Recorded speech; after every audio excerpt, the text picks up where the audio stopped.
par le pouvoir du crâne ancestral. Point Break ou Bad Boys 2? Attrape le chat!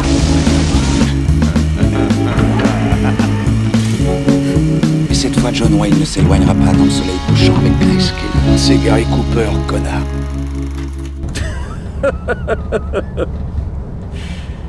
Je déconne. Mesdames et messieurs, bonsoir, bonjour, bienvenue dans ce nouvel épisode de Film à emporter. Je suis Alexandre et je serai votre hôte comme d'habitude avec Arnaud. Salut Arnaud. Salut Alex.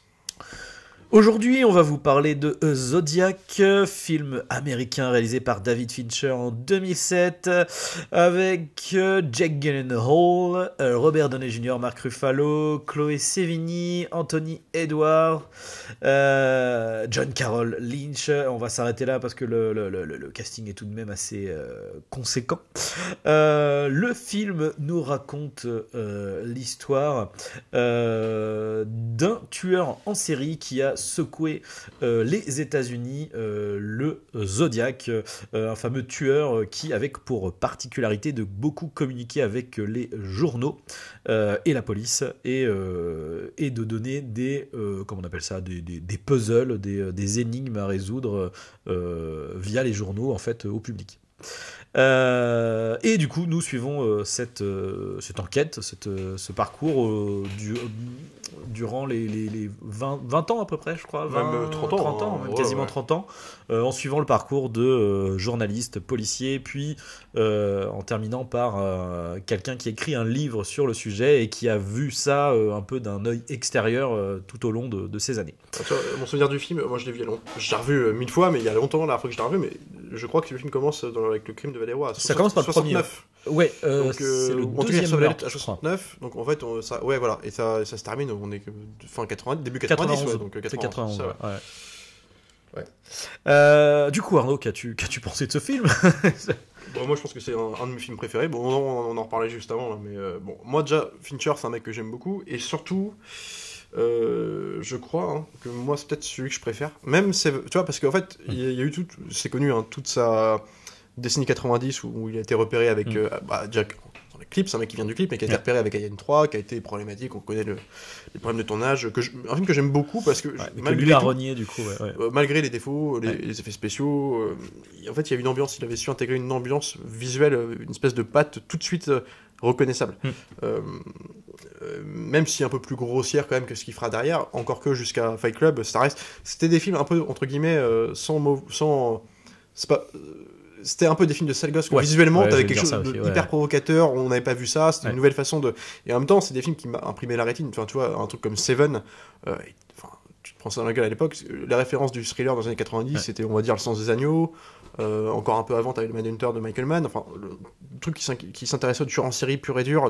Seven, ça a été une révolution dans le sens où en fait visuellement t'as une photo qui est incroyable, l'idée de faire se passer l'histoire dans une ville pluvieuse, c'est connu, on va pas, mais c'est une espèce de lumière grise instantanée, un twist sous la chaleur du soleil avec une espèce de lumière très chaude. Il y avait un truc d'iconographie, enfin tout de suite il y avait une patte graphique qui était installée quoi. Et donc Seven a posé un jalon, donc ça y est, le mec a été repéré, voilà. Il n'y a plus les problèmes qu'il y a eu dans Alien 3, c'est devenu le classique instantané. Derrière il a enchaîné avec Fight Club, donc même un peu plus tard, donc on est en 99-98, où là c'était vraiment, bon voilà, on connaît le film qui est devenu une espèce de symbole pop, un peu pop de la pop culture de fin 90, qui est encore resté aujourd'hui, même si je trouve que paradoxalement qu'il a un peu vieilli maintenant. Alors, je trouve que c'est un film d'une mode, d'un moment aussi. Ouais, il a beaucoup de clichés, c'est presque un film années 2000 avant les années 2000 quoi. Et qui a fait beaucoup de bébés, pas forcément dans le bon sens. C'est ça. On parlait souvent de Matrix comme référence pour les films comme Wanted, mais t'as aussi du Fight Club là-dedans. En fait, t'as beaucoup de trucs comme ça, voilà, donc c'est des films qui ont aussi, par les influences qu'il a créées ont fait qu'aujourd'hui il a perdu un peu de sa force. Mais bon voilà, après Panic Room, ça a été aussi un peu un point où en fait on s'est dit bon là c'est un exercice de style où ta caméra, c'était le fameux truc, la caméra passe dans la cafetière, c'est stylé mais ça ne sert à rien. Enfin tu vois, il y avait aussi ce truc d'épate visuelle qui pouvait être problématique avec un mec comme Fincher. Après ça donne un côté test quoi en fait. Ouais, mais bien sûr, c'est un mec qui fait ses armes aussi, et puis c'est un clipper à la base, donc il y a aussi cette école là, donc comme Michael Bay est un clipper, tous ces gens là, ils les Russell McKay, donc c'est des mecs qui étaient dans les têtes visuellement, ils tentaient des choses. C'est aussi très expérimental. Et en fait, pendant longtemps, moi, je me suis toujours dit, c'était cette période que je préférais, parce que justement, le côté un peu sale gosse, c'est des films différents, on se sentait aussi... Mais c'est vrai, hein, Seven, c'est un classique encore aujourd'hui, enfin, j'adore ce film. Hein. Mais je me dis, en fait, aujourd'hui, tu vois, même si je n'aime pas beaucoup, après son virage, pour le coup, beaucoup plus... comment dire... c'est pas dans un canevas plus classique, mais en tout cas, des films comme Benjamin Button... qui sont beaucoup plus, on va dire, au sens populaire du terme. Moi qui m'intéresse moins, on va dire, mais que Zodiac, ça a commencé par Zodiac, si tu veux, mais Zodiac, pour le coup, je me dis, en fait, c'est tellement bien écrit, c'est tellement bien... Enfin, je veux dire, tout monté, c'est tellement bien joué, les musiques sont incroyables, la mise en scène est d'une sobriété... genre, tout est parfait, quoi. En fait, je suis en train de me demander aujourd'hui si c'est pas celui que je préfère aussi pour ça. C'est-à-dire que c'est un film d'école, qui a fait école. Tout est... Mais je pense que c'est la définition du film millimétré, quoi. C'est tout exemplaire, quoi. C'est hallucinant. Enfin... Et d'autant plus qu'il prend une histoire vraie, donc l'histoire du Zodiac, comme tu l'as cité, dans les années 70, 80, qui à l'époque, alors nous c'était en Californie, mais c'était vraiment l'affaire du siècle. Enfin, genre, on en parlait, c'était un tueur énigmatique, on ne savait pas qui c'était, l'enquête a perduré, on ne sait toujours pas qui c'est. C'est ça, en fait. Et en plus, t'as vraiment cette aura, tu sais, un peu, j'allais dire, à la Jack Léventreur. Bon, Jack Léventreur, c'est vieux, mais tu vois, avec ce truc d'énigme irrésolu, quoi. Et c'est d'autant plus un tour de force qu'on sait dès le début qu'on ne trouvera pas qui est l'assassin. Et le mec, il fait un film de 3 heures là-dessus, un film d'époque, tu sais, avec presque un rapport de police, toi. On est vraiment sur une enquête stricto sensu, alors qu'il prend pas des libertés, mais en tout cas des libertés d'interprétation. C'est-à-dire qu'il y a eu plein d'interprétations sur l'affaire du Zodiac. Là, il s'inspire de celle, particulièrement de celle de Robert Graysmith, donc, qui est des intervenants du film, joué par Jack Gyllenhaal, qui est en fait un dessinateur qu'on voit en second plan pendant 1 heure de film. C'est-à-dire c'est un mec qui travaille dans le San Francisco Chronicle, le journal, qui reçoit parmi d'autres les fameuses lettres du Zodiac. Donc en fait on suit les coulisses du journal, et ce qu'il faut, comme lui menace le journal de dire en gros, si vous publiez pas mon cryptogramme au premier plan, dans 2 jours je désigne telle personne, 12 personnes dans le week-end. En fait on suit ce qui se passe en interne dans le journal, et on suit du coup Graysmith, mais de loin, qui est un intervenant qu'on voit régulièrement, et puis on se dit, ce mec là, le dessinateur, il n'a aucun lien à part juste dessiner ce qui se passe comme actualité, donc le Zodiac également. Et en fait ce que j'aime bien, c'est le point de vue, c'est-à-dire qu'on suit l'interprétation de ce mec là qui va écrire un bouquin. 1 heure après, on voit, ça va devenir un des personnages principaux du film, parce que le temps est passé, le temps est dilu, et en fait l'enquête n'a pas avancé. Même pire que ça, les gens ne sont plus mobilisés pour l'enquête, parce que voilà, le trop de temps est passé, les témoins ne se souviennent plus. Et donc lui, par obsession, va décider de commencer à écrire un bouquin, parce qu'après tout, il était en interne dans le journal, il a aussi un peu vécu ce qui s'est passé. Un peu poussé par son ancien collègue, du coup journaliste qui travaillait sur le... Voilà, qui couvrait les événements, et du coup, lui, il va mener l'enquête tout seul. Et du coup, il a écrit un bouquin, donc le bouquin qu'il écrit dans le film, qui s'appelle Zodiac, simplement, et qui, en fait, que j'ai acheté, du coup, et qui est un bouquin qui...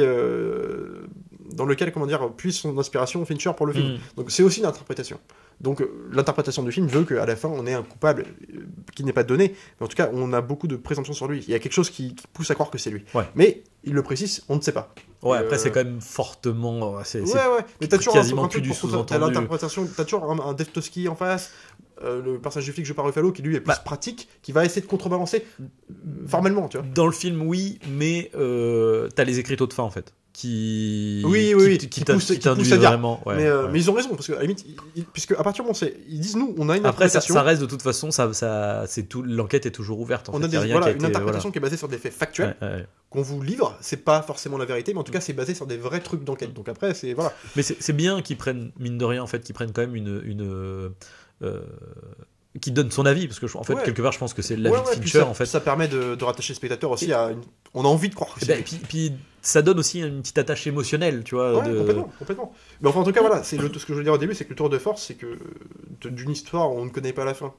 Un truc de 3 heures qui passe d'époque en époque, avec des milliards d'intervenants, des personnages dans tous les coins, je trouve qu'il en fait un truc passionnant, quoi. Moi c'est un film, j'ai tout de suite... En plus, c'est un film qui est foisonnant, de détails, c'est beaucoup de rapports de police, de dates de partout, de personnages que tu ne reverras pas forcément tout le temps, qui sont... Et en fait, j'ai tout de suite compris, parce que je trouve que c'est aussi visuellement, narrativement, je trouve qu'il a réussi à te faire des points de liaison, même chronologiquement, c'est hallucinant, quoi. Moi qui adore qui est mon fétiche pour qu'on appelle ça les transitions, c'est transition porn le film, quoi. Mais trop bien, trop bien. Hallucinant. C'est hallucinant, quoi. et puis que ça soit dans le dialogue, que ça soit visuellement à l'image, que ça c'est. Non mais il y en a 2 exemples comme ça, il y en a 1000, hein, mais tout film. La première scène, enfin l'intervention, la première fois que tu vois, parce qu'en fait on suit 3 personnages principaux. Donc t'as le Robert Graysmith, donc qui interviendra un peu plus tard dans le film, le dessinateur. T'as donc le journaliste qui est campé par. Alors moi, j'ai Robert Downey Jr. dedans, même s'il joue son excentrique, dedans, moi je le trouve hallucinant. Je le trouve complètement habité, quoi. Donc le journaliste qui couvre lui les événements, qui va en bousiller sa carrière d'ailleurs. Après, il va devenir. Mais aussi par cette enquête-là. Donc t'as lui et t'as Dave Toschi, qui est avec son collègue, hein, donc joué par Anthony Edwards, donc le mec d'urgence de Top Gun 1, et qui est super aussi, mais principalement Dave Toschi. Et en fait, ces 3 mecs-là, on parlait de transition, t'en as une qui me vient en tête, par exemple Dave Toschi, pour la première intervention, la première moment où tu le vois, il intervient sur une scène de crime, la scène où le chauffeur de taxi est descendu dans la voiture. Donc il intervient sur une scène de crime, il regarde la voiture, il trouve des preuves autour. Et puis, en fait, on comprend, mais c'est anecdotique dans ce moment-là, le dialogue, que c'est l'anniversaire de son pote Anthony Edwards, de son... Je parlais son plus anodin, parce que c'est juste vraiment le prétexte presque d'une petite blague, quoi, en mode « Ah, c'est ton anniversaire !» Écoute, c'est toi qui choisis, c'est le corps ou la scène de crime, vas-y. Et en plus, en surimpression, on a, au début de scène, on a la date. Exactement, voilà. Je sais pas, il se passe 1h30 de film ou 1h. Ouais, même moins, enfin, peu importe. On est sur une scène qui n'a rien à voir, où ils sont de nuit tous les deux dans la voiture, et puis... on sait pas... Là, il n'y a pas la date. On sait pas combien de temps il s'est passé. Et puis on parle d'un fait, genre le Zodiac a disparu, et puis ils font, mais ça fait peut-être qu'il est parti. Simplement, ça fait des mois qu'il est pas là, mais ils disent des mois, on sait pas. Puis là, il fait, ok, bon anniversaire Bill. Et du coup, on sait, ah oui, donc il s'est passé un an qui s'est passé. Et c'est que des trucs comme ça, c'est putain, c'est hallucinant, quoi. Et puis après, petit visuel stylistique avec la petite timelapse, la tour, quoi, qui est incroyable. Ouais, c'est piqué. Pour le coup, ça a pas vieilli, quoi. Enfin, parce que là, on est sur du pur. Le film a quasiment que plein d'effets numériques, mais ce qui est ouf, c'est que on les voit très peu, quoi, en fait. Il y a quelques plans voiture qui se voient un peu. Mais par exemple, tu vois, justement, la scène quand ils sont sur les lieux du crime du taxi, tu sais, de se dire que, en fait. Là, il y avait juste mais c'est que du fond vert, quoi. Et là, tu fais, mais waouh, la vache, quoi. Ouais. Non, puis en plus, j'aime bien, c'est qu'il assume aussi un truc, il épouse aussi l'imagerie qu'il y avait dans les années 70 dans les films. C'est-à-dire qu'il y a beaucoup de gens qui ont critiqué après coup, maintenant, d'autant plus, la fameuse scène d'intervention des flics sur la scène du taxi. Ouais. Donc, le fameux plan où tu vois Dave Toschi, donc Ruffalo, qui marche de dos et qui s'arrête devant une espèce à réfléchir, devant un ciel un peu marronnade que tu n'auras pas, si tu veux, mais qui est tellement... Enfin, c'est exactement ce qu'on pouvait voir dans les trucs de l'Inspecteur Harry, toute cette patine de film là, et qu'il épouse ça avec en plus une caméra, parce qu'il faut aussi préciser, c'est du numérique, c'est du numérique pur et dur. C'est du Michael Mann, en fait. C'est la première fois qu'il utilisait de la HD, mais tout du long du film. C'est-à-dire que ce qui est encore d'autant plus surprenant pour un film de bureau, en fait, quelque part. Carrément. Et en fait, pourquoi il voulait faire ça? Parce que lui, il voulait avoir à l'époque, les caméras, c'est que en fait, lui, il avait toujours, on va voir ce que ça rend vraiment visuellement que le lendemain. Lui, il voulait pas attendre, il voulait être sur le terrain tout le temps. Et en plus, ce que j'aime bien, c'est qu'il en profite pas pour faire n'importe quoi avec sa caméra comme il pouvait faire dans Panic Room, c'est que ça reste très la seule scène qui est un peu propre, expérimentale, c'est la scène où il suit le taxi au-dessus de force à l'angle près, tu vois, mais qui est en plus c'est subtil comme truc. C'est subtil, toi, ouais, parce que ça permet de vivre en plus en très direct. GTA dans le, enfin, c'est les vieux GTA 2. Mais c'est la seule scène qui te marque un peu. Moi, j'ai une autre scène aussi, c'est où il te fait un effet un peu, comment dire, tape à l'œil, mais qui est complètement en raccord et qui est aussi une sorte de transition quelque part. Dans le sens où le temps passe, c'est où tu as donc Dave Toschi, donc les flics, son pote, son collègue là, qui arrive dans les bureaux de San Francisco Chronicle, et en fait tu as les surimpressions des signes du Zodiac qui apparaissent sur l'écran avec une musique un peu C'est pour dire que voilà, il y a une habitude qui se crée, le temps qui passe, voilà, le Zodiac s'implante dans la culture, enfin dans tout cas ce qu'on nous dit des médias. Depuis dans leur boulot à eux, quoi. Et c'est complètement logique en fait, et c'est jamais gratuit. Non. Comme on pouvait le trouver dans Panic Room, tu vois. Bah, c'est ça en fait, c'est pour ça qu'il y a le côté test en fait, effectivement, où tu dis Panic Room, ils testent les outils numériques, des trucs qui sont peut-être nouveaux pour lui, ou même juste pour se faire la main sur un truc. Et là c'est vraiment la mise en forme au service du fond, quoi. La narration. Ouais. Et c'est non, puis même, tu vois, une scène que j'aime beaucoup, je sais pas si c'est une transition. En fait, c'en est une quelque part, parce que à partir du moment où tu vois cette scène, t'as la date qui s'accompagne dessus, en surimpression, on en revient toujours à cette scène qui est importante, du coup, la scène, pardon, je suis tombé quelque chose, la scène du taxi, là, donc la découverte du corps du chauffeur de taxi, on en revient souvent à ça avec le personnage de Dave Toschi, c'est un peu son point de référence de là, ça a commencé là, et j'y repense souvent, et tu vois, il y a une scène où en fait il se passe un temps, là on est vraiment plus tard dans le film, où en fait t'as une transition et que j'adore en plus. C'est Robert Graysmith qui va plus tard, dans la quête de vouloir écrire son bouquin, il revient interroger son ancien collègue du journal, donc qui est joué par Downey Jr., qui lui maintenant est complètement perdu, c'est peut-être 10-15 ans plus tard, il vit sur un bateau alcoolique, voilà, vraiment il a sombré quoi. Et puis lui, il lui annonce son plan d'écrire le bouquin. Et tu fais, oui, mais pourquoi pas, mais moi j'ai tout jeté, tu sais, on travaille plus là-dedans, depuis il y a eu 40 000 meurtres ou morts, et puis une espèce d'altercation entre les deux où lui il fait, mais qu'est-ce que t'as fait toi? Oui, qu'est-ce que t'as fait? Tu fouillais mes poubelles, qu'est-ce qui te prend d'un coup là? Et puis il rentre, et puis il lui dit, mais je sais, ah si, pardon, excuse-moi, tu allais à la bibliothèque parce que c'était un gimmick entre les deux, il se moquait de lui sur le côté un peu intello du mec, et là bim, il rentre chez lui. Musique un peu dramatique qui se lance, t'as Chloé Sevigny, sa compagne, qui lui fait mais t'étais où? À la bibliothèque. Et là, donc la transition mortelle, et ça s'arrête pas là. Et il y a une troisième où en fait, bim, ça s'arrête sur Dave Tosky, à ce moment-là, qui est dans sa voiture, je sais pas ce qu'il fait, dans une bagnole comme ça, à réfléchir comme ça, puis ça va pas. Puis il prend la bagnole, il se barre. Puis en fait, on découvre qu'il était garé au coin du taxi. Le décor du taxi, ouais. T'as trois transitions sur Jack Gyllenhaal qui arrive après, juste après. Qui arrive juste derrière. Non mais je veux dire, c'est imparable quoi. Et ce qui est ouf, c'est qu'en plus, comment dire, effectivement, sur le principe, ça fait extrêmement gratos de genre le hasard est improbable. Mais en même temps, en fait, c'est juste que ça, c'est juste pour montrer le fait que toutes ces personnes en fait au sein de l'enquête se croisent. En fait, ils se croisent pas vraiment, comment dire, de manière, c'est pas en termes de location, c'est en termes de dans leur enquête, ils se sont croisés en fait dans le truc. Enfin, non mais c'est comme ça, c'était trop, enfin genre c'est putain, mais c'est incroyable quoi. Et en plus, enfin ouais, c'est en fait ça, c'est pour revenir, pour finir sur ces histoires de transition, c'est qu'en plus c'est vraiment sur ça se joue sur plusieurs trucs quoi. C'est donc l'image, la mise en scène, le dialogue et juste le jeu d'acteur aussi, tu vois. T'as transition de temps où tu sens alors c'est vers la fin du coup où Jack Gyllenhaal en fait finit par péter un câble quoi. Et en fait tu le vois à un moment donné, il est quand même plutôt tempérament posé, etc.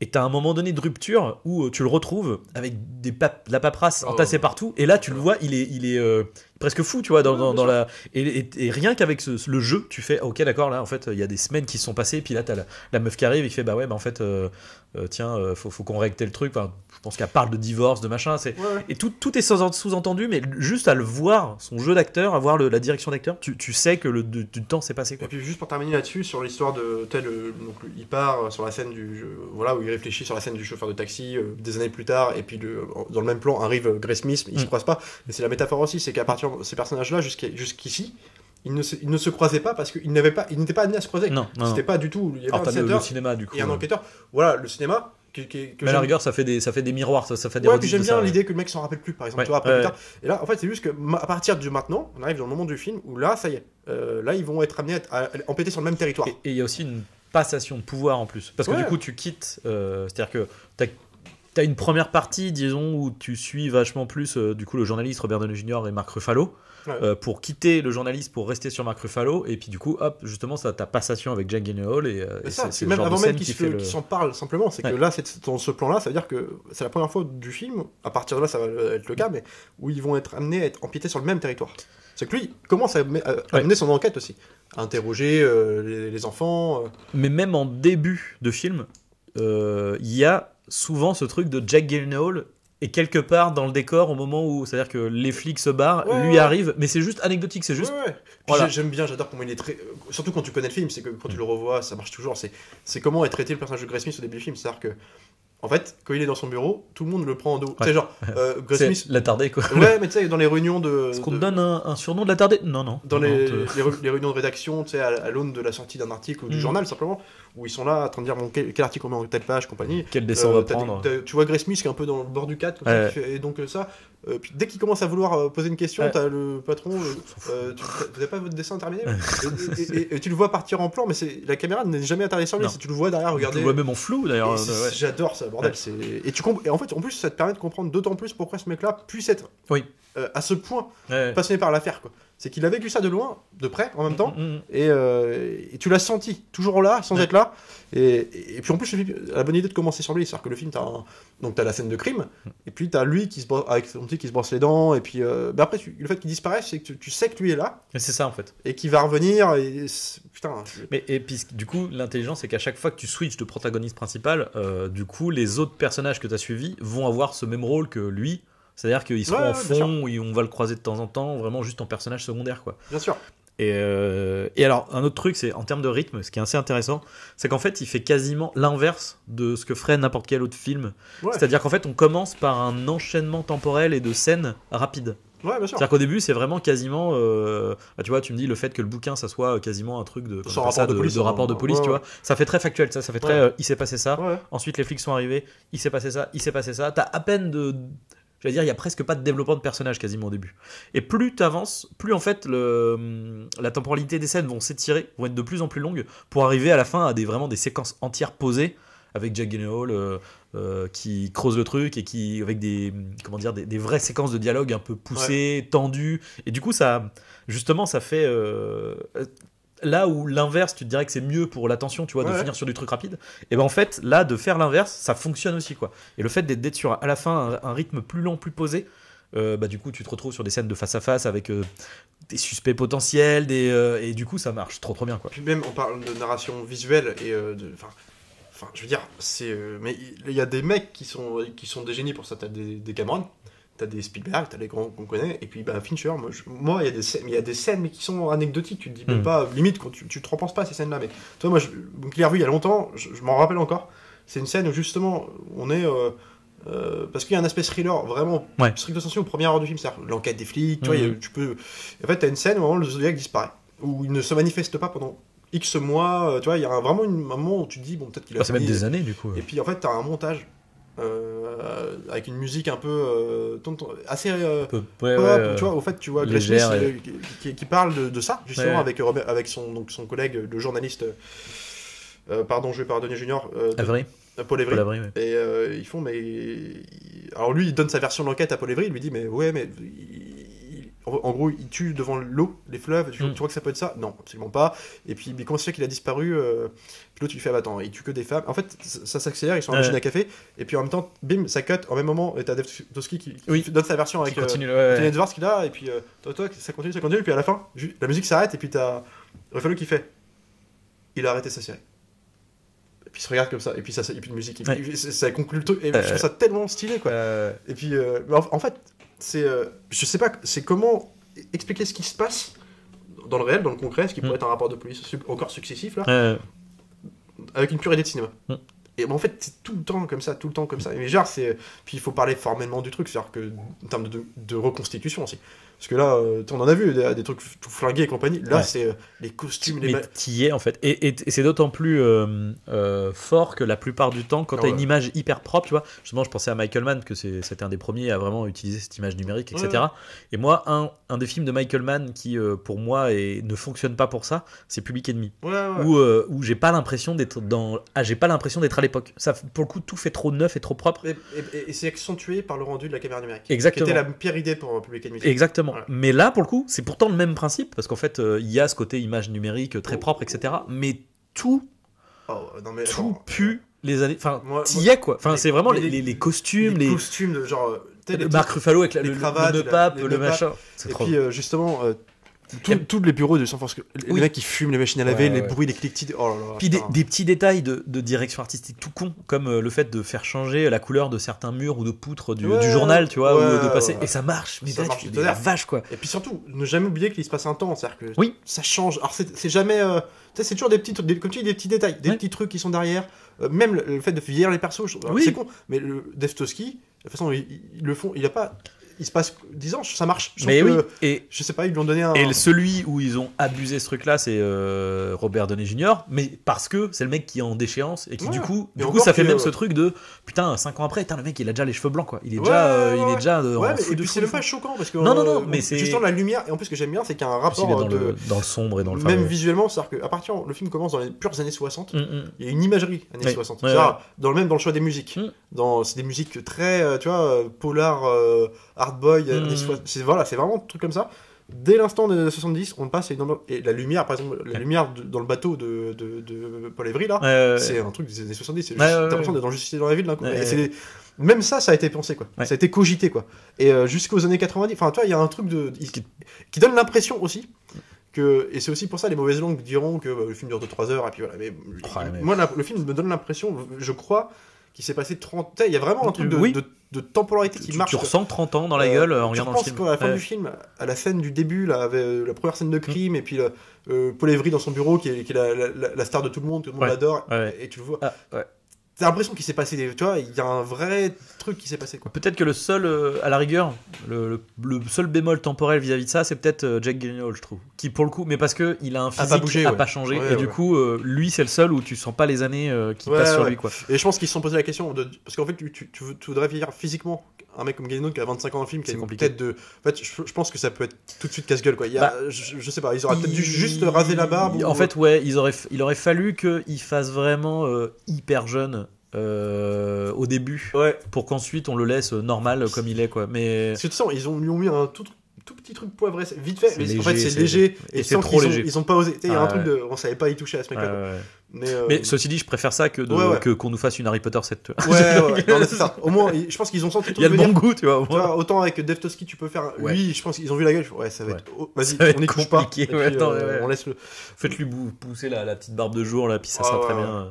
Non, puis enfin, mais je pourrais. Toutes les scènes, enfin, tu vois, la scène, tu parles de l'inspecteur. Enfin, il y a une scène où justement, il se passe 4 ans. Dans t'as une césure.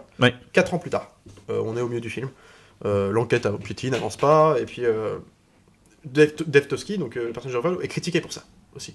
Et puis, il y a une séance où, justement, Dave Toschi croit que c'est Arthur Lee Allen. Premier gros indice. Premier gros suspect. On fouille son mobile-home. Il trouve tous les trucs possibles, c'est des trucs qu'il incrimine, mais pas directement. C'est une arme, c'est quasiment la même. Il y a des gants, la même taille, c'est pas les mêmes chaussures. Ils ont pas de sang. En fait, tu sais qu'ils ont toujours des trucs. Oui, ok, ça peut être que lui. Et en même temps, il manque le truc qui peut l'incriminer. Ça peut rester d'une coïncidence devant la justice. Et du coup, il l'arrête et du coup, lui, il est persuadé que c'est lui. Il attend donc le compte rendu de son patron qui a des coups téléphoniques à passer. Donc ils sont sûrs, tu vois. Le patron, il fait non. Et toi, t'es impliqué aussi, spectateur. Parce que toi, ça fait un moment que tu le suis, et puis ça y est, quoi. C'est pas lui. Preuve à l'appui, écriture, c'est pas lui. ADN, c'est pas lui. Non, c'est pas lui. L'autre, il fait, mais attends, on va demander un deuxième rapport. C'est pas possible. C'est pas lui. Et alors là, de ce qui pète un plomb, il va dans l'escalier, il relâche la pression, il souffre, quoi, il est pas bien. Puis là, le patron lui dit, le fameux, va profite de. Tu sais quoi, va voir un film. Va te reposer. Avec ta famille, va voir un match, va voir un film. Enfin, quoi que j'ai bien au début, parce que l'autre, il fait, qu'est-ce que tu veux un congé. Non, mais attends, parce qu'à un moment donné, l'autre, il fait, non, mais en fait, je veux un congé. Du coup, t'es genre, bah non, c'est pas possible, en fait, il va falloir que tu bosses, donc va prendre ta journée, va au cinéma, vas-y, allez, détends-toi. Et donc, ils arrivent au cinéma, et là, meilleure idée du film, c'est qu'il regarde Inspector Harry, qui déjà, Inspector Harry, s'inspirait du Zodiac. Le tueur s'appelait le Scorpion, d'ailleurs il le disait dans le film, et puis il écrivait des lettres je sais plus, au Chronicle d'ailleurs. Et du coup, c'est exactement ça. Et puis justement, ce que j'adore, c'est que donc, tu vois, Dave Toschi, donc en plus, ils te font une scène où t'as tous les personnages du film qui sont tous regroupés, assis à des endroits différents. Et mais là aussi, c'est très métaphorique. J'imagine que dans la vraie vie, c'était pas ça, mais ça marche. Et là, Dave Toschi qui est là, puis qui voit que eux réussissent l'enquête, que lui est en train de foirer, donc il remet son épave, il sort, il sent étouffé, il est pas bien. Et puis t'as la première rencontre avec Gyllenhaal, anecdotique, où il lui dit c'est vous. Mais ça permet de montrer que Gyllenhaal est déjà hyper intéressé par le truc. C'est vous allez la voir. Et puis là, lui, il répond. Ils font déjà des films là-dessus. Et puis là, je trouve ça tellement marqué. La scène à ce moment-là, tu vois. Oh là là, putain. La déprime du truc, non mais c'est. Et puis justement, toi, le patron là, qui lui dit va voir un match, va voir un film. Il y a un moment, il y a une nouvelle. Ils viennent de l'interroger, Arthur Allen. Donc t'as un nouveau truc sur lui où ils attendent le retour du patron. Et le patron lui fait non, c'est pas lui. Mais qu'est-ce qu'on fait maintenant? Bah, il y a des enquêtes. Il y a encore des enquêtes à enquêter. Ouais, 8500. Et bah voilà. Et là, juste après, t'as la tour qui se construit. C'est horrible. Enfin, c'est horrible, c'est trop bien, mais pour lui, c'est horrible. Ouais. Et puis, bah, du coup, direction d'acteur, quoi. Direction d'acteur, jeu d'acteur. Tout le monde. Impeccable. Mais ça va encore une fois avec ce truc millimétré. Après, voilà, Fincher a aussi la réputation d'être un peu psychorigide sur les bords. Il a dû refaire certains plans peut-être 15 fois d'affilée. Donc, mais du coup, c'est imparable. Non, mais tous. Mais t'y crois tous. Ils sont tous, c'est eux, quoi. Et Dave Toschi s'inspirait. Mark Ruffalo. D'ailleurs, ce qui est marrant, c'est qu'ils en parlent aussi dans le film. Il y a aussi ce truc méta de Gyllenhaal qui dit à Paul Avery, en parlant de Dave Toschi, qui vient de voir croiser dans le bureau, il lui dit mais il porte son arme comme Bullet, Steve McQueen. L'autre, tu fais non, McQueen a volé ça à Toschi. Et c'est un truc en amusant, mais en fait, c'est une inspiration aussi de Dave Toschi, donc de Ruffalo, pardon. Et de Columbo aussi, on va pas se mentir, c'est Columbo. C'est trois quarts marron. Voilà. Et c'est devenu assez un gimmick. Moi, j'ai entendu même des lives que nous on écoute de trucs où en fait ils parlent souvent de. Dans ce film, c'est Columbo. Il devrait faire Columbo s'il faisait un truc Columbo. Mais carrément, c'est Mark Ruffalo. Là, carrément. C'est que lui, tu vois. C'est trop bien. Parce qu'il joue avec une démarche, il a un truc qui est qui est propre à lui. Ça fait partie de ces acteurs. On en parle souvent au niveau de la qualité de jeu, la démarche, la morphologie, la manière de se placer. Et que tu regardes Collatéral, que tu regardes ça. C'est des enfin tu vois, tu sens que le mec il est dans des rôles différents, tu vois, il a une posture et qui marche à chaque fois quoi. Mais à la rigueur même, tu veux que je te dise, même je trouve dans le MCU, même s'il joue pas bien, mais tu vois, il a ce truc de posture, tu vois. Il a ce truc de posture qui fonctionne, tu vois. Parce que tu sais, Collatéral, donc il y avait donc ce Zodiac et tout, mais avant il a pas fait que a fait le truc adapté de Marc Levy en plus, tu sais, avec un mec qui hérite d'un appartement où l'ancienne propriétaire est morte. En fait, elle est fantôme, c'est Reese Witherspoon. Oui. Je crois que c'est elle. Hein. Ouais, espèce de romance un peu chelou. Si c'était vrai. Ouais. Il a fait plein de trucs comme ça. Il avait fait, alors on l'avait vu aussi dans le. Je crois que c'était. Je veux pas dire. Putain, la vache, ça fait bizarre. Mais oui, c'est vrai. Je veux pas dire de conneries. Mais je crois que j'ai raison dans le truc de Jim Carrey avec Kate Winslet. Là, j'ai perdu le nom du film, pardon. Ah, Eternal Sunshine. Je crois qu'il est dedans. Il faisait l'ami. Il faisait le pote de ça. C'est possible. Je crois. C'est possible. Mais bon, c'était un mec de plus comique, enfin t'as affilié, ou en tout cas peut-être plus léger, tu vois.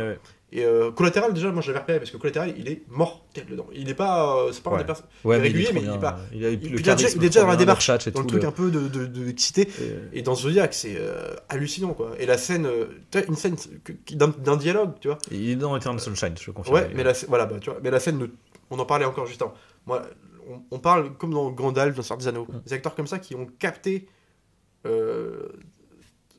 là c'est la direction d'acteur parce que le Fincher c'est les deux, c'est l'interprétation et il a son truc, la musicalité de la scène, il lui dit, tu vois, et là tu sens qu'il y a une espèce de relation entre le réalisateur et son et là c'est toi la scène de toute fin où ils sont le film se termine, enfin en tout cas presque sur une scène où Toski a peur presque de Grécine parce que lui est complètement fou, il le harcèle jusqu'à chez lui pour avoir des trucs sur l'enquête. Sauf qu'il lui dit genre ouais non mais en fait il lui dit le nom de Lee Allen, non, ma liste ah non, il a fait une erreur son anniversaire. Son anniversaire. Et là aussi concordance, trop bien.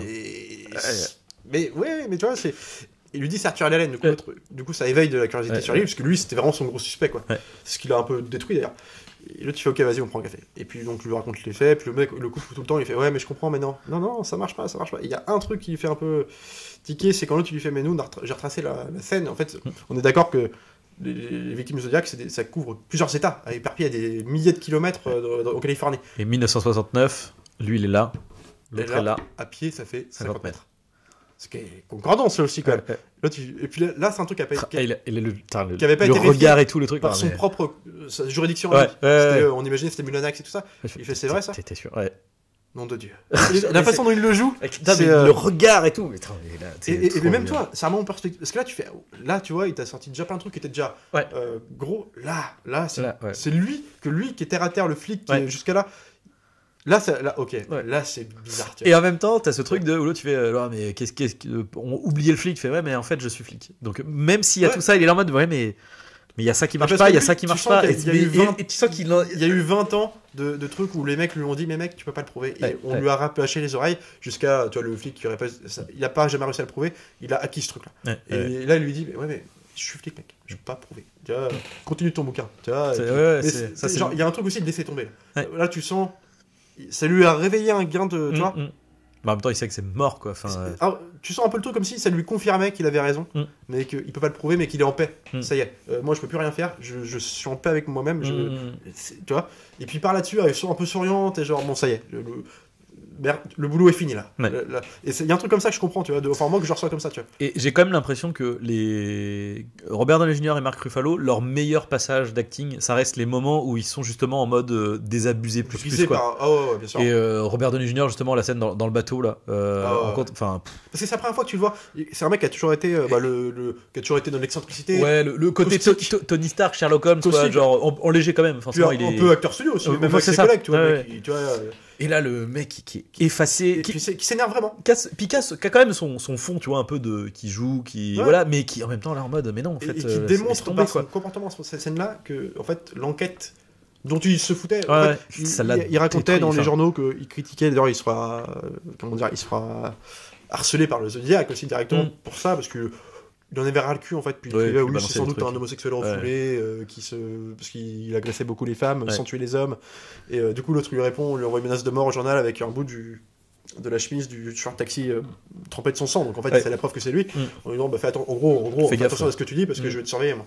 Et là du coup lui c'est devenu, il y avait carrément des badges, et là, et dans toute l'imagerie de l'ampleur de l'affaire, c'est carrément des badges de gens du Chronicle qui disaient je ne suis pas Paul Evry quoi. Non mais genre c'est hyper cinématographique, tu vois, déjà c'est con, mais et du coup mais lui donnait l'impression il couvrait les événements, donc, c'était lui mais il s'en foutait un peu, ça le faisait chier, et là en fait quand il s'énerve contre des années plus tard, Grace Smith revient le voir pour lui reparler de tout ça. Et là, il s'énerve vraiment. Tu sens que c'est lui tenait à cœur, en fait. Et qu'il fait non, mais mec, tu traînais autour de mon bureau. En gros, voilà ce que je suis, quoi. Tu vois. Et ce qui est hyper intéressant, c'est que, en fait, encore une fois, toute cette histoire de passation de personnages prend hyper sens parce qu'en fait, ce que veulent tous les personnages, c'est d'avoir la conviction, d'avoir la preuve, la vérité que c'est telle personne. Et du coup. Ça se termine justement sur Jake Gyllenhaal, où du coup, à un moment donné, tu as ce truc-là où, où sa femme lui dit mais quand est-ce que ça va s'arrêter ? Ça s'arrêtera quand je le regarderai dans les yeux et que je saurai. Je saurai.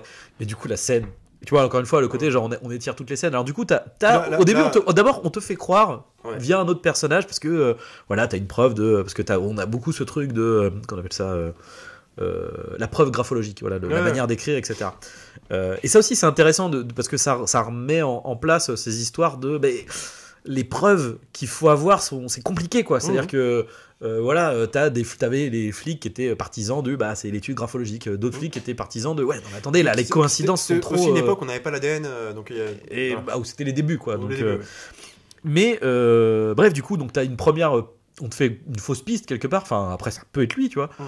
Où du coup on te joue la tension quasiment presque slasheresque, tu vois, en mode ça ne veut rien dire slasheresque, mais enfin voilà, c'est quasiment du slasher, comme un film d'horreur. C'est quasiment comme un film d'horreur avec dans le grenier et puis l'autre qui se rend compte que putain c'est peut-être lui et l'autre qui comprend que tu penses que c'est moi, mais où ça peut être tu sais que c'est moi. Enfin en fait tout est possible.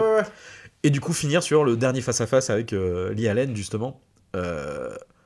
Enfin, trop bien. Avec le temps qui ça. Et là, j'ai perdu le nom de l'acteur, pardon, mais l'acteur qui joue Lee Allen à ce moment-là. Parce que c'est pareil, c'est un mec qui s'est fait donc interroger plusieurs fois dans le film. Nous, on est témoins d'un interrogatoire directement son travail. John Carroll Lynch. John Carroll Lynch, que j'adore d'ailleurs, et qui avait joué aussi dans Grand Torino. Second rôle. Torino, il faisait le coiffeur de Clint Eastwood. Oui. Et enfin, ce mec-là, nous, on est témoins il a été interrogé plusieurs fois, mais on est témoins d'un interrogatoire. Qui est trop bien aussi. Et qui est trop bien, parce que le mec. Alors, en fait, la montre et tout, genre, il se joue de tout. Mais oui, c'est trop bien. Dans un seul entretien, j'ai un interrogatoire à son boulot, donc dans une usine, là, je sais plus ce qu'il fait. Le mec, donc il y a 3 flics, donc des 3 comtés, donc t'as Valero, donc t'as des 2 comtés, t'as Valero et j'ai perdu. Oui, voilà. Mulanax, et puis donc t'as Deftowski, et puis son collègue là, Anthony Edwards.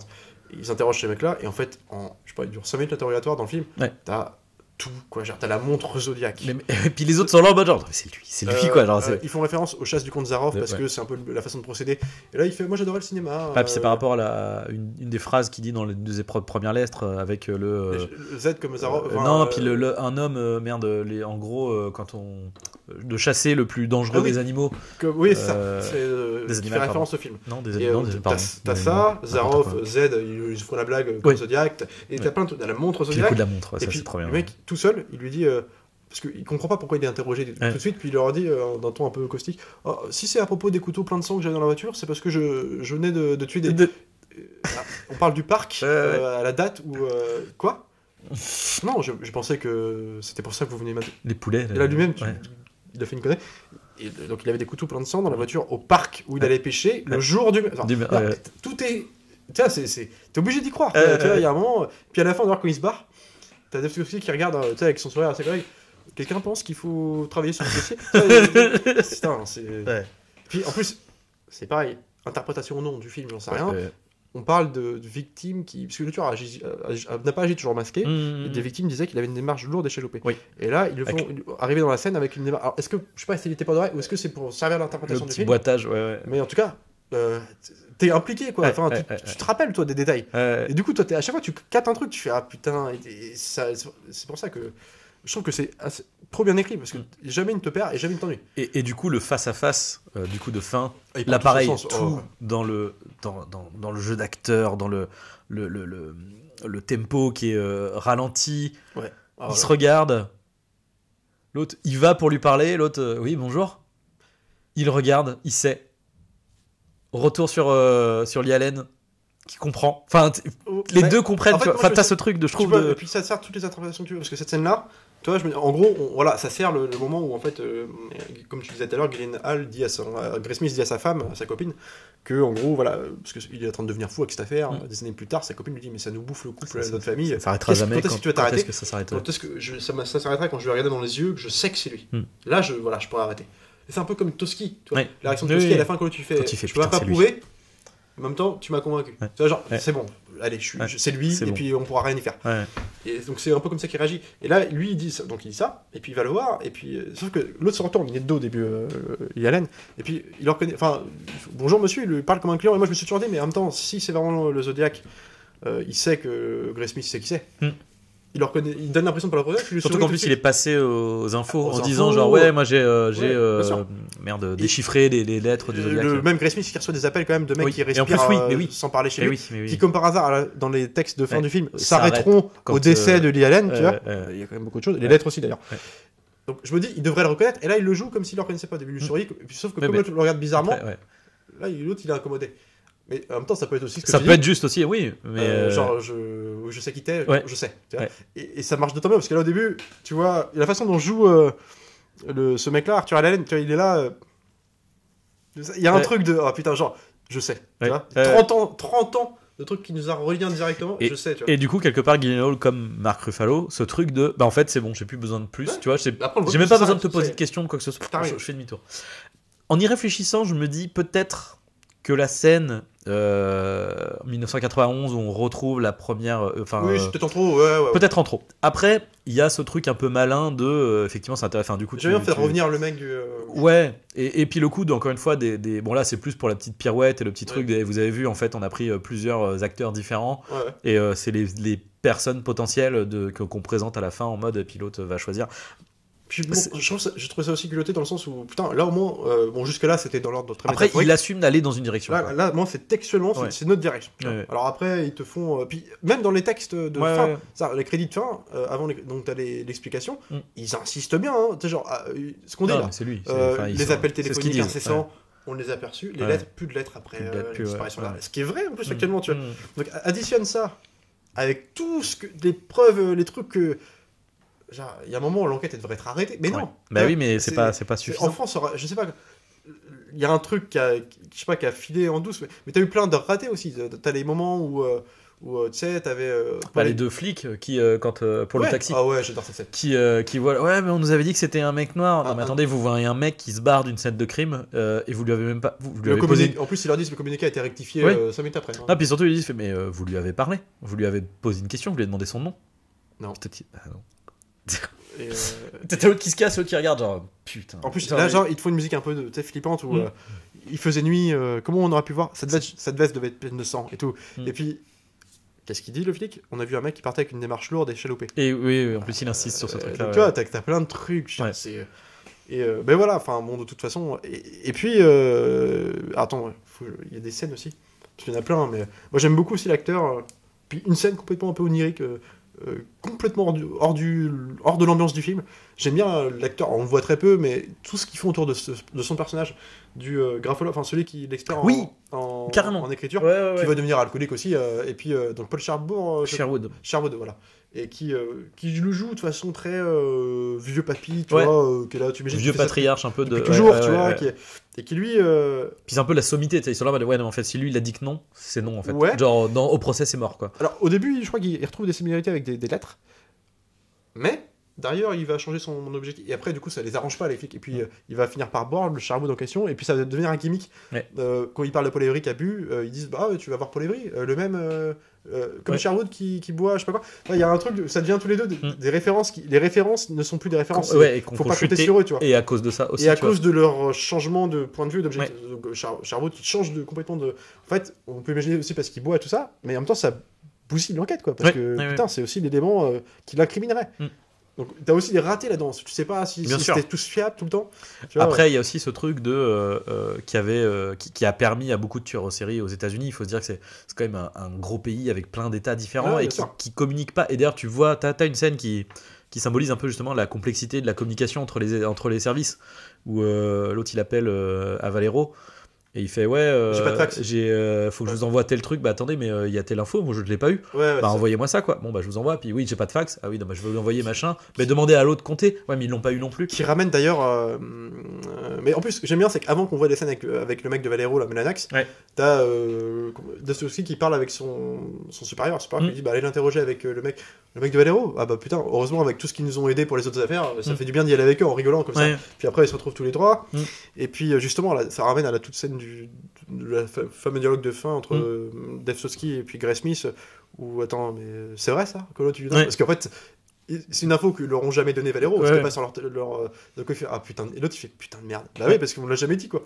Et ou les coups de fil anonymes passés à toute la famille, les mecs de Valero ils le savaient ça, mais jamais ça avait été transmis, c'est pour ça à chaque fois tu vois putain les enfoirés, tu vois des années plus tard.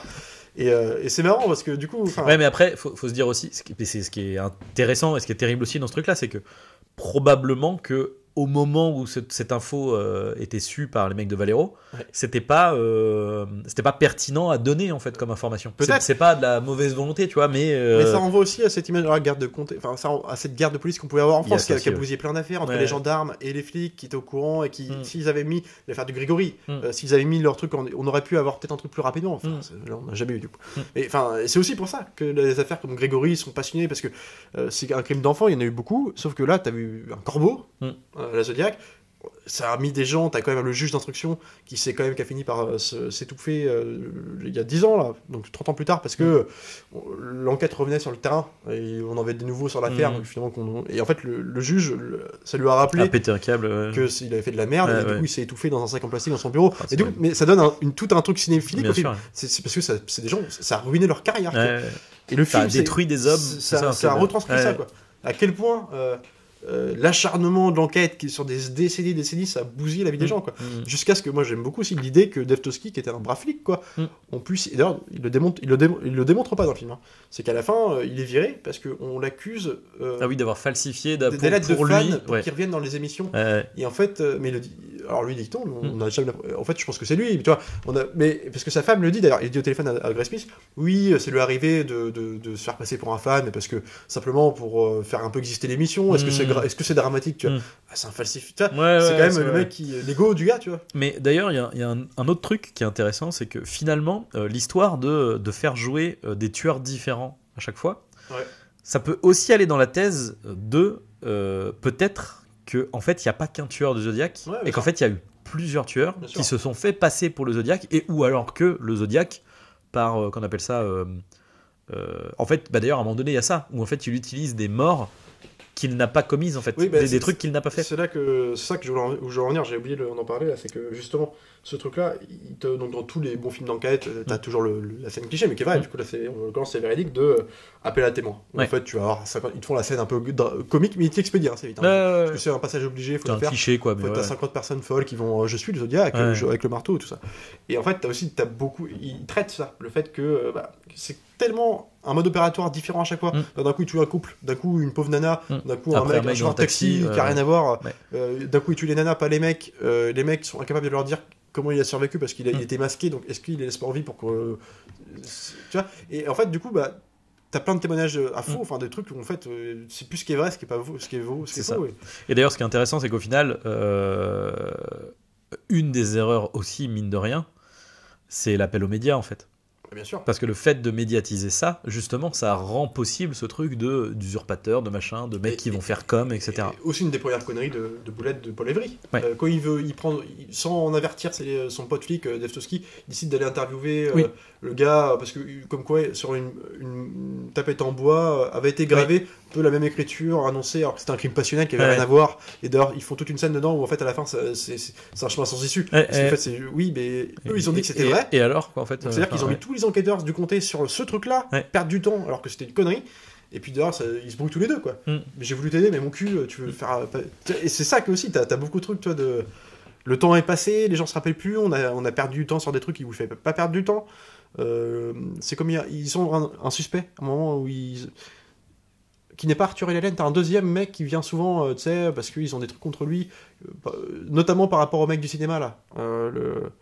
Oui, le Rick Marshall. Rick Marshall, où il perd un temps fou sur ce mec-là. Ça, c'est Genial surtout qui perd. Enfin, remarque, non, parce que tu sens que les autres ont tous perdu du temps sur lui. En fait. C'est pour ça que tout le monde lui dit, mais en fait, non, mais Rick Marshall, c'est une impasse ton truc. Ça, du point de vue du spectateur, nous, on s'intéressait beaucoup à Arthur Lee Allen. Et ce que nous raconte pas le film, c'est qu'aussi dans la réalité, ils sont beaucoup intéressés à Rick Marshall.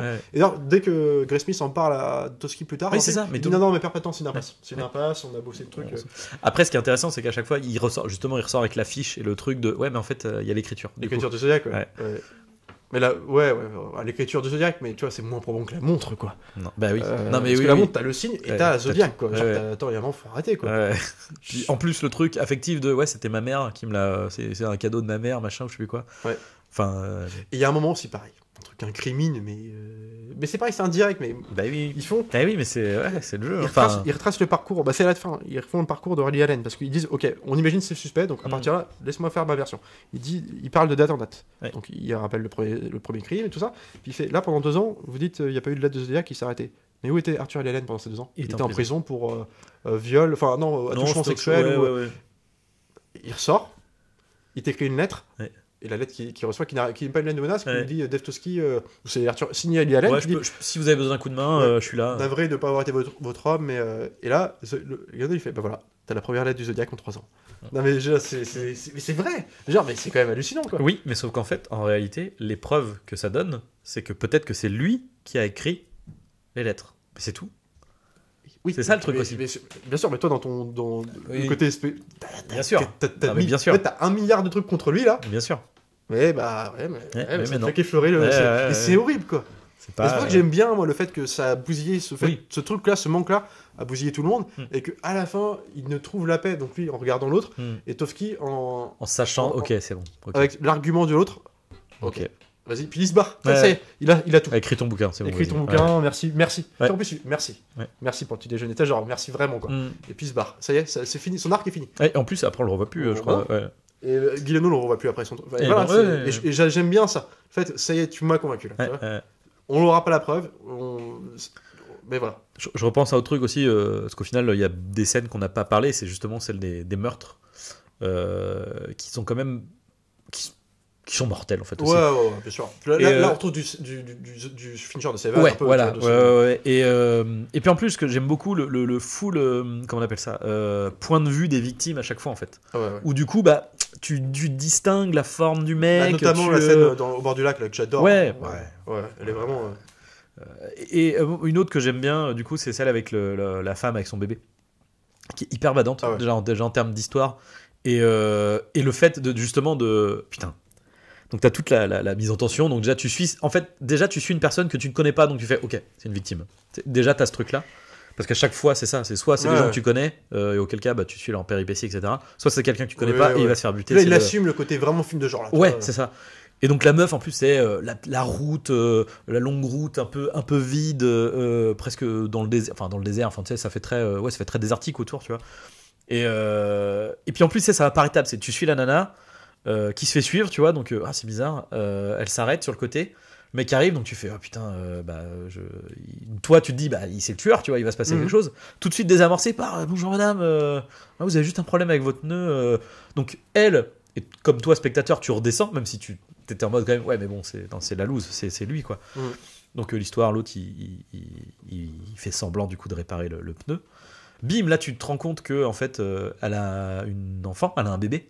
Donc du coup la tension remonte, tu sais c'est ça en fait, c'est la tension elle monte, elle descend, elle remonte en flèche pour bim finir par l'autre ouais mais très bien je vous emmène et tout. Puis alors là le dialogue mais qui glaçant de non bah je vais attends c'est parce que je crois comment il dit, il fait ah mais vous avez un enfant ou un truc comme ça.